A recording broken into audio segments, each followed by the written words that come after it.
All right. We're doing this. Another Nerdy Virgin podcast where I'm just going to ramble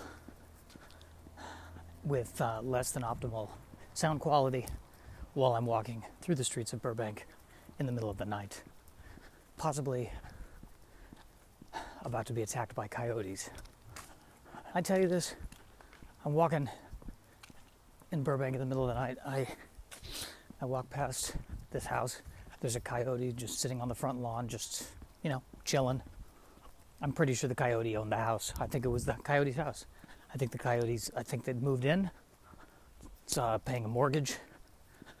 Comfortable mortgage. Got a good loan. Good financing. So not everyone, but there's my dad and one of my coworkers are huge Ted Lasso fans. And so the Ted Lasso last episode of the third season, probably the last episode of the series forever. This is the end of the series until they reboot it 6 months from now. Until they fold it into the Marvel universe and suddenly Ted Lasso is one of the Avengers. But until then, this is the end of the series. It dropped. And I'm sitting here having these long drawn-out conversations with both of these people. We're all grown men about the end of Ted Lasso, and we're talking about these characters like we're talking about real-life people. And it's just, I'm sitting here thinking we're putting so much energy into talking about these people. So much energy is going into this that it may as well be a real show. Or the show may as well be real life. In fact, I think we're putting more energy into talking about these fake characters than a lot of real human beings out there. And I don't know how healthy this is. My concern is that it is very unhealthy. But on the other hand, other people get really, really into sports or superhero movies. Why not get into Ted Lasso this much? Why not dedicate too many neurons to Ted Lasso? And I'm not disparaging Ted Lasso. If anything, this is how good of a show Ted Lasso is. We're so invested in what's going on. We're really there. In fact, you're telling me these people aren't real? Too bad. You make them real. You get the actors to be the people. And you make it real. We need this. So that's been happening. I'm happy with how it ended, for the most part. I'm happy where everything ended up. I think I don't have any complaints with the end of Ted Lasso, really. I think they landed it quite well. By the way, here's my question. The phrase, stuck the landing. Does that mean they landed successfully or they landed unsuccessfully? I need to look that up. I should ask Siri or AI. Stuck the landing. I think they stuck the landing. If it means a positive thing, they stuck the landing. I get the feeling it doesn't mean a positive thing. Well, whatever. They did a good job landing the plane that was Ted Lasso. They landed it successfully. There was not a lot of bumps, if any bumps. People got to their destinations. Have I carried the metaphor far along enough for you to get what I'm saying? Am I getting to the point where I'm too old to both walk and podcast at the same time? It's entirely possible. Gone way off my diet, which explains why I feel so happy.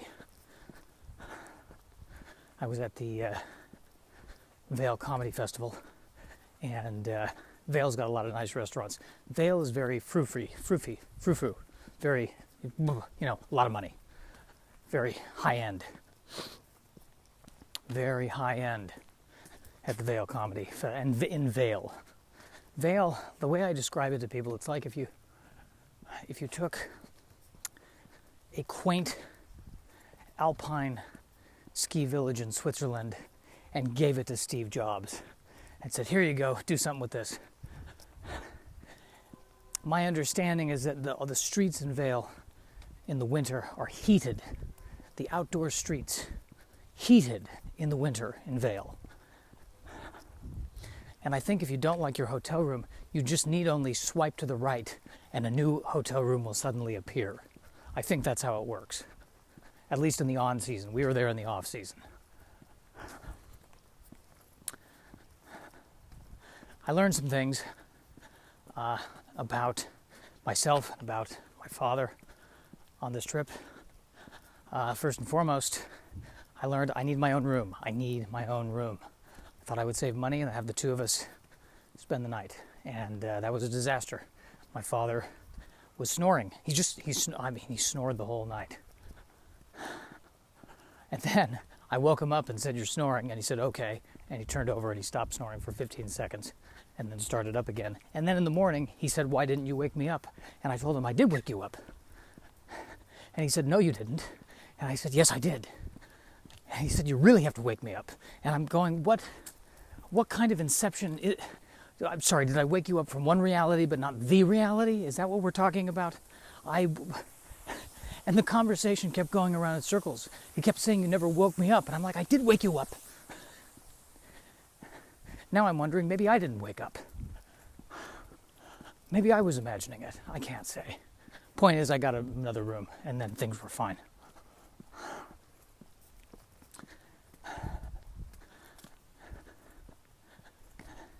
And at one point he said, "You just wanted to get your own room so you could masturbate, didn't you?" And I said, "Yes, that was part of it too." And he's right. He's correct. Is that too much information? I'm trying to amp it up a little bit on this podcast. I feel like, well, it would help to actually post content. I haven't been posting much, but I'm trying to amp it up again. Post on a weekly basis, just check in with you, see how you're doing. You can see how I'm doing. I'm not even sure if I'm talking to anybody. But we'll just keep going. And maybe one day this will turn into something. It's only been 10 years. Give it another 20.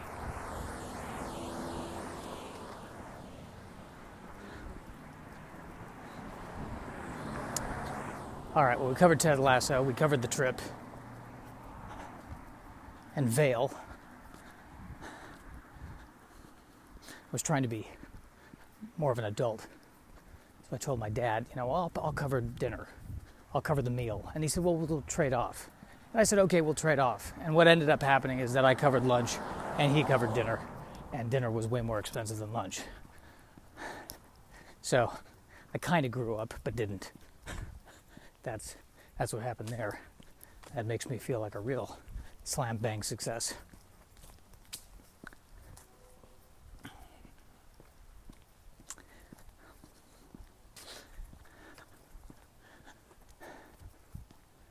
Nearing the end of or the top of the little hill I walk up. And by the way, when I say it's a hill, that's insulting to hills. It's an incline, a mild incline. For me, it's a hill because I'm 41 going on 97.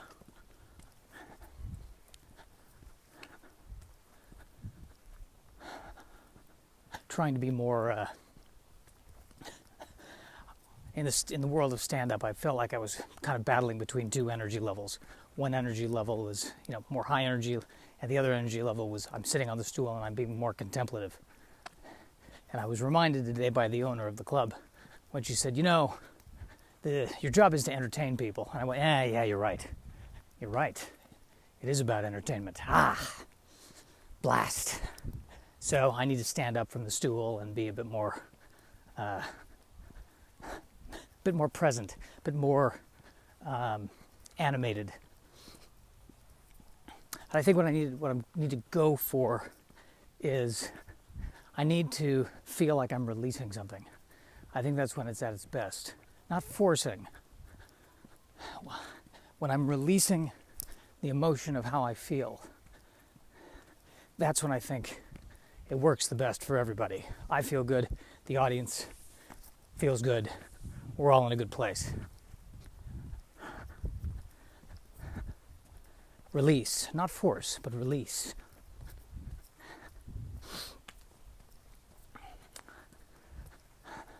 There's a difference, right? It's like pooping. That's exactly what it is. There it is. I finally figured out the secret to stand-up comedy. Don't force. Release. Relax. Let it flow out. But make sure you do something. Don't just sit there and be low energy.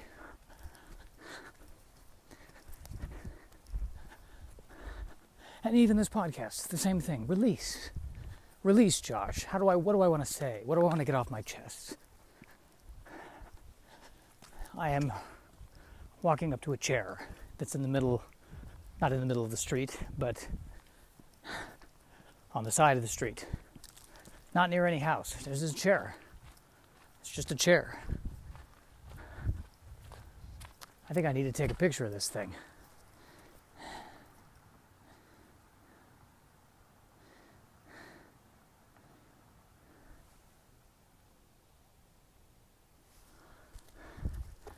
It's just a chair, just right there. I was almost tempted to sit in it, but then I thought to myself, is this a trap?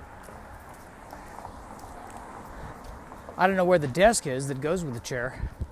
Whoever's sitting there, I mean, they better be doing everything on their phone.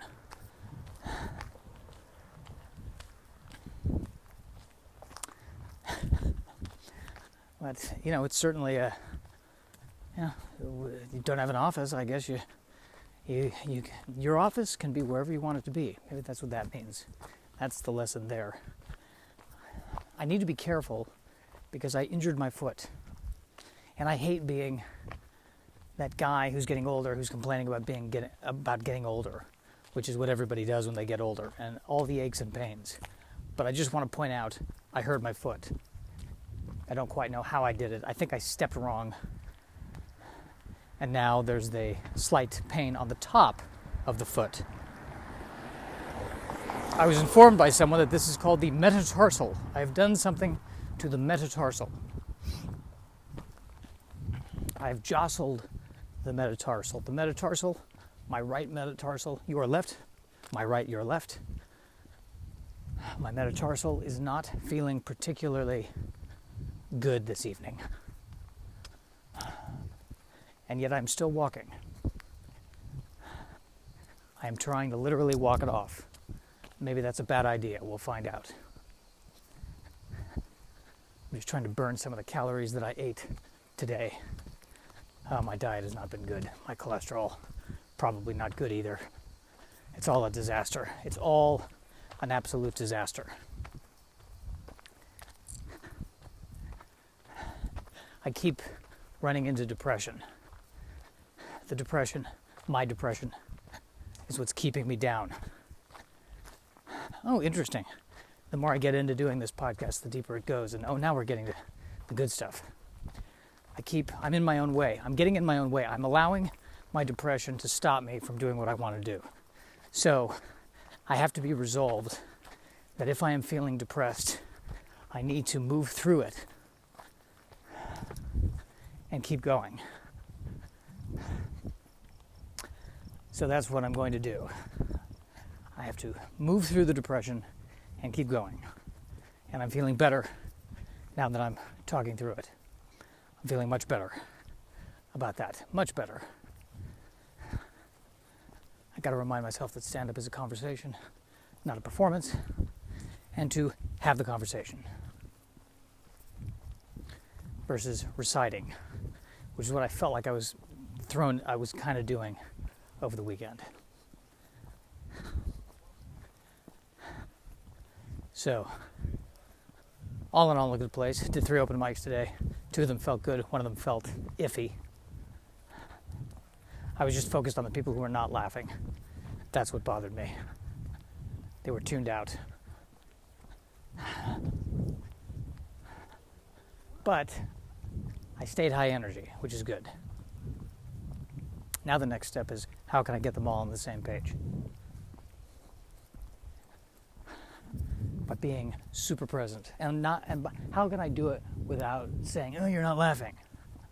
How can I really get them to connect?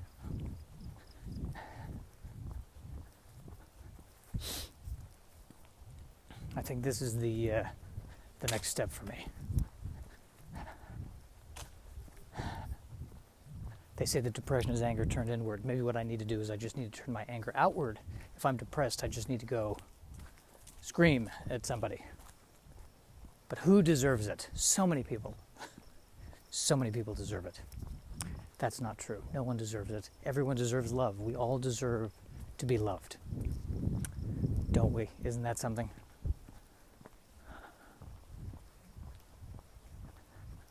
I think I'm starting to get used to my mom being dead. Ooh, that brought chills through my body. What do I mean by that? I mean, in some ways I'm not getting used to it. I'll never get used to it in some ways, but in other ways, I mean, it doesn't feel like a shock anymore. It's feeling like it's reality.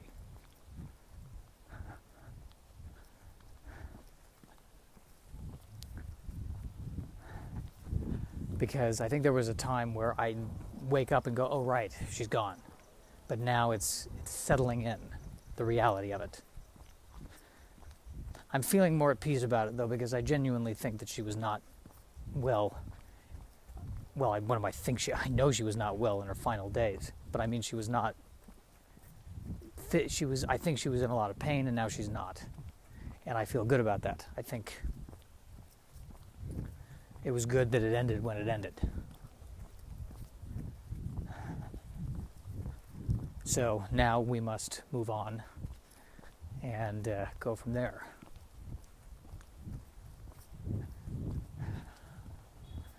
It does feel strange. It is. I mean, life and death, parts of our lives are dying all the time. And this is a new life. This is a new thing. Life without my mother. So there's a death, and in a weird way, there is a rebirth. A rebirth.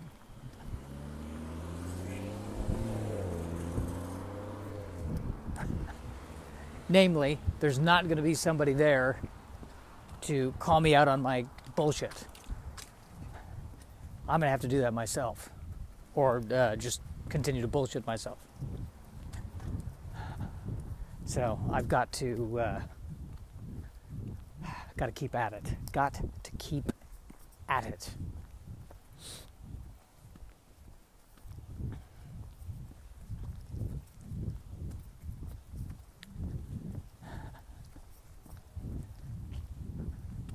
I think I'll end it there. I think it's good. I cut it off as I was saying this, but I think I'm going to end it here. This is 17 minutes. It's good. It got kind of contemplative. This is good. I mean, a good closing thought would be good at this point. Do I have a good closing thought? I got to move my car. That's what it is. I don't have my own parking space. That's what I need to tell people. That's a good thing to... How you doing, Josh? I don't have my own parking space. Got it. Understood. We see where you are. And your foot hurts because you don't know how to walk anymore. Correct. And so now I have to move my car to the other side of the road because there's street sweeping every week. And that's a thing. Isn't that lovely? Street sweeping. Got to deal with that. It's nice that there's street sweeping. The streets are nice. That's good. A parking spot would be nice as well. Maybe one day I will have a parking spot. We're all going to that same parking spot under the ground. Well, that got dark. Well, it's a dark time. All right, that's good.